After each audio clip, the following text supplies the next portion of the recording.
Assalamualaikum warahmatullahi wabarakatuh. Sabahul khair jami'an, ahlan wa sahlan fi video ta'alumil yaum. Selamat pagi semuanya, selamat datang di video pembelajaran hari ini. Pada hari ini, kita akan mempelajari materi baru mengenai prinsip dan praktik ekonomi Islam. Tetapi, sebelum lanjut memahami apa makna dari prinsip dan praktik ekonomi Islam, saya akan menyampaikan terlebih dahulu tujuan pembelajaran kita pada hari ini. Baik, tujuan pembelajaran kita hari ini ada dua, yaitu yang pertama, menelaah prinsip-prinsip dan praktik ekonomi dalam Islam, dan yang kedua, mengimplementasikan prinsip-prinsip dan praktik ekonomi dalam Islam.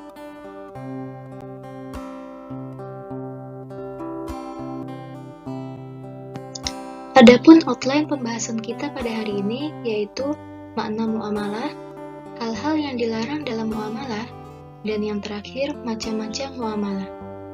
Oke, langsung saja kita simak pembahasan materi pada hari ini yaitu tentang prinsip dan praktik ekonomi dalam Islam.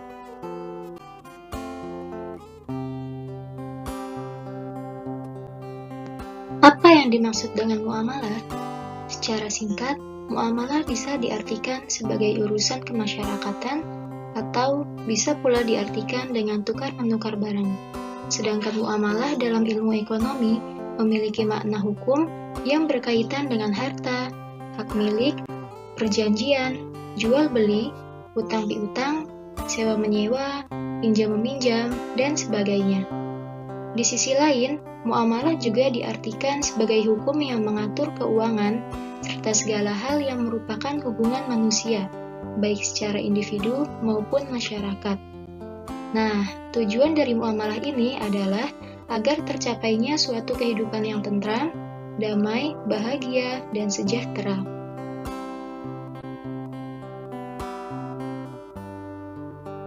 Dalam bermuamalah, tentunya ada pula hal-hal yang harus diperhatikan agar kita tidak salah melangkah. Berikut adalah hal-hal yang dilarang dalam bermuamalah.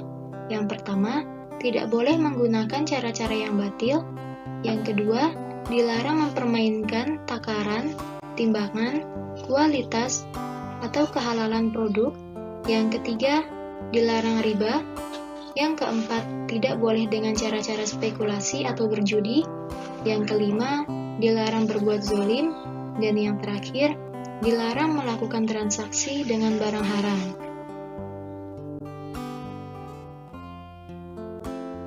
Selanjutnya adalah macam-macam muamalah. Ada 3 macam muamalah. Yang pertama jual beli, yang kedua utang piutang, dan yang ketiga sewa menyewa. Langsung saja kita simak bagaimana prinsip dan praktik dari ketiganya.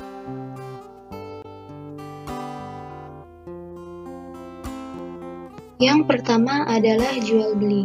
Jual beli menurut syariat agama ialah kesepakatan tukar-menukar benda untuk memiliki benda tersebut selamanya. Hukum jual beli ini dijelaskan dalam Quran Surat Al-Baqarah ayat 275 yang bunyinya wa ahallallahu al-bai'a wa harramar riba, yang artinya dan Allah telah menghalalkan jual beli dan mengharamkan riba.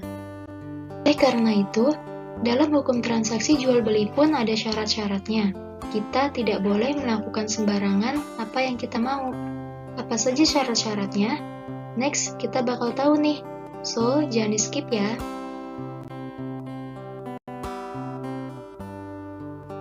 Nah, jadi syarat-syarat jual beli itu ada 3. Yang pertama, antara penjual dan pembeli.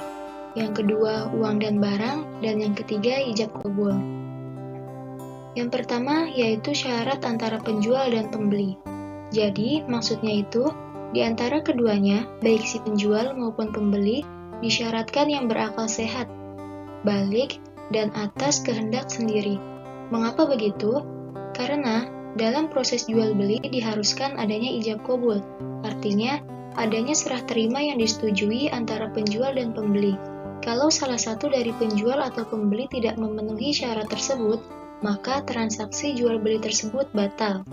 Yang kedua yaitu uang dan barang. Jadi, uang atau barang yang digunakan pembeli atau penjual adalah uang dan barang yang halal, bukan uang hasil mencuri atau barang bekas yang sudah tidak layak digunakan. Dengan begitu, uang dan barang yang digunakan haruslah yang halal. Selain halal, barang yang kita beli pun harus bermanfaat. Namun, kebanyakan dari manusia, mereka itu lebih menuruti hawa nafsunya. Biasanya, barang yang mereka beli bukan berdasarkan kebutuhan, tetapi keinginannya. Padahal, belum tentu barang tersebut bisa bermanfaat, atau bahkan bisa saja menjadi sia-sia. Maka dari itu, kita harus berhati-hati karena Allah menjelaskan dalam Quran Surat Al-Isra ayat 27, yang artinya, sesungguhnya pemboros-pemboros itu saudara-saudara syaitan, dan syaitan itu adalah sangat ingkar kepada Tuhan. Selain halal dan bermanfaat, barang tersebut pun harus milik sendiri. Artinya, tidak ada jaminan dari barang tersebut dan bukan hak milik dari orang lain. Dan yang terakhir, keadaan barang diketahui oleh penjual dan pembeli. Selanjutnya, syarat jual beli yang terakhir, yaitu adanya ijab qabul. Artinya, adanya persetujuan antara penjual dan pembeli ketika transaksi jual beli berlangsung. Di dalam jual beli, ada istilah khiyar. Khiyar artinya boleh memutuskan antara meneruskan atau membatalkan proses jual beli. Dalam hal ini, khiyar diperbolehkan dalam Islam karena jual beli haruslah berdasarkan suka sama suka. Sesuai yang dikatakan oleh Nabi, bahwasannya dua orang yang berjual beli boleh memilih untuk meneruskan atau tidak selama keduanya belum berpisah. Hadis riwayat Bukhari dan Muslim. Nah, di bawah ini ada macam-macam khiyar yang terdiri dari 3 macam. Yang pertama ada khiyar majelis, kedua khiyar syarat, dan yang ketiga khiyar aibi. Khiyar majelis seperti yang sudah dijelaskan bahwa selama penjual dan pembeli masih berada di tempat berlangsungnya transaksi, keduanya berhak memutuskan untuk meneruskan atau membatalkan jual beli. Yang kedua khiyar syarat, yaitu khiyar yang dijadikan syarat dalam jual beli. Misalnya, penjual memberi batas waktu kepada pembeli untuk memutuskan jadi tidaknya pembelian tersebut dalam waktu 3 hari. Maka, apabila pembeli mengiyakan, status barang tersebut sementara yaitu dalam masa khiyar, tidak ada pemiliknya. Artinya, si penjual tidak berhak menawarkan kepada orang lain. Namun, jika akhirnya pembeli memutuskan tidak jadi, maka barang tersebut menjadi milik penjual dan boleh ditawarkan kepada orang lain.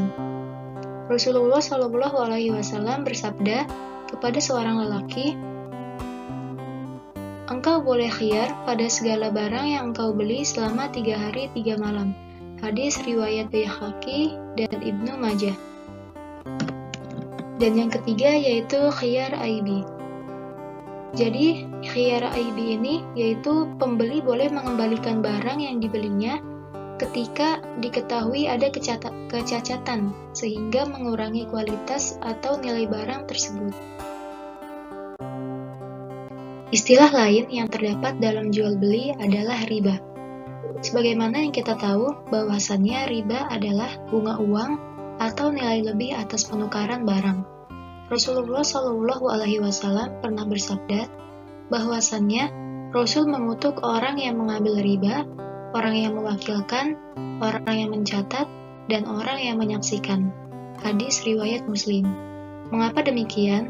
Karena bentuk apapun dari riba hukumnya adalah haram. Di bawah ini ada 4 macam riba, diantaranya riba fadli, riba qardi, riba yadi, dan riba nasi'ah. Apa yang dimaksud dengan riba fadli? Riba fadli ini adalah penukaran barang sejenis namun tidak sama timbangannya atau takarannya. Contohnya, 1 gram emas ditukar dengan 1/4 gram emas, atau 1 kilo beras yang ditukar dengan beras yang takarannya kurang dari 1 kilo. Jadi intinya, apa saja yang ditukar dengan barang sejenis namun takarannya dan ukurannya tidak seimbang, itulah yang dinamakan dengan riba fadli. Yang kedua yaitu riba qardi. Riba qardi adalah kegiatan pinjam-meminjam dengan syarat harus memberi kelebihan saat mengembalikannya. Misalnya, seseorang meminjam uang sebesar 1 juta rupiah, kemudian diharuskan membayarnya kembali sebesar 1.300.000 rupiah. Nah, tambahan bunga 300 ini yang dinamakan riba qardi. Yang ketiga, riba yadi. Riba yadi artinya akad jual beli barang sejenis dan sama timbangannya, namun penjual dan pembeli berpisah sebelum melakukan serah terima. Misalnya, seseorang membeli 1 kuintal beras. Setelah dibayar, si penjual langsung pergi, sedangkan berasnya dalam karung belum ditimbang apakah cukup atau tidak. Atau contoh lain, misalnya ketika Anda membeli paket internet 30 GB, tanpa dicek isi kuota tersebut benar atau tidak, Anda langsung membayar kemudian pergi. Nah, kemudian sesampainya di rumah ternyata isi kuota tersebut hanya 20 GB. Maka itulah yang dimaksud dengan riba yadi. Yang terakhir yaitu riba nasi'ah. Riba nasi'ah yaitu akad jual beli dengan penyerahan barang beberapa waktu kemudian. Misalnya, saya membeli tas dengan harga 200.000. Karena saya membeli tas tersebut secara kredit, maka tas tersebut harganya 300.000.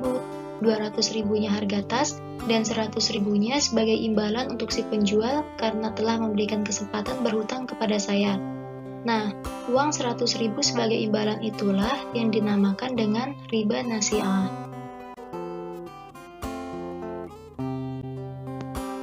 Selanjutnya adalah utang piutang. Utang piutang adalah menyerahkan harta dan benda kepada seseorang dengan catatan akan dikembalikan pada waktu di kemudian hari. Tentu saja, hal ini tidak mengubah keadaan dan tidak diselipkan oleh kegiatan riba. Jadi, misalnya, utang 1 juta dilunasi dengan 1 juta pula.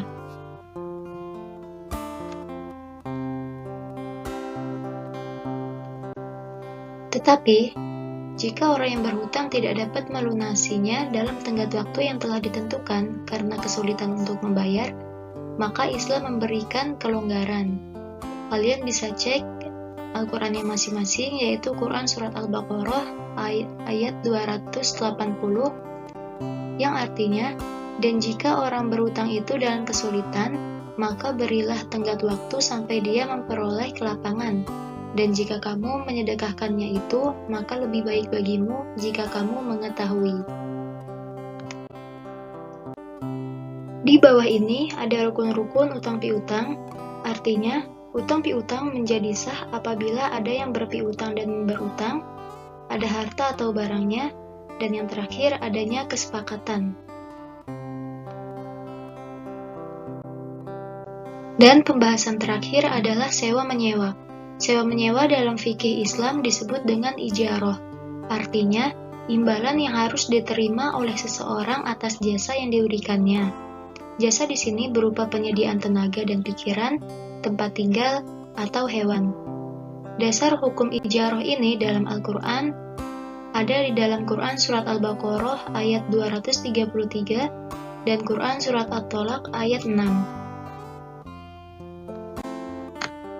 Di bawah ini ada syarat dan rukun sewa-menyewa yang terdiri dari 7 syarat dan rukun. Di antaranya, yang pertama, yang menyewakan dan yang menyewa haruslah telah balik dan berakal sehat. Yang kedua, sewa-menyewa dilangsungkan atas kemauan sendiri, bukan karena terpaksa.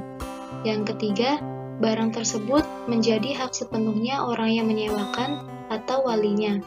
Yang keempat, ditentukan barangnya serta keadaan dan sifat-sifatnya. Yang kelima, manfaat yang akan diambil dari barang tersebut harus diketahui dengan jelas oleh kedua belah pihak. Yang keenam, disebutkan dengan jelas berapa lama akan memanfaatkan barang tersebut. Dan yang terakhir, harga sewa dan cara pembayarannya juga harus ditentukan dengan jelas serta disepakati bersama. Oke, itu dia pembahasan kita pada hari ini. Semoga apa yang kita pelajari hari ini dapat dipahami dan bisa bermanfaat untuk kita semua. Mohon maaf apabila terdapat kesalahan dan kekurangan lainnya. Thanks for attention. Jazakumullahu khairan katsiran. Wassalamualaikum warahmatullahi wabarakatuh.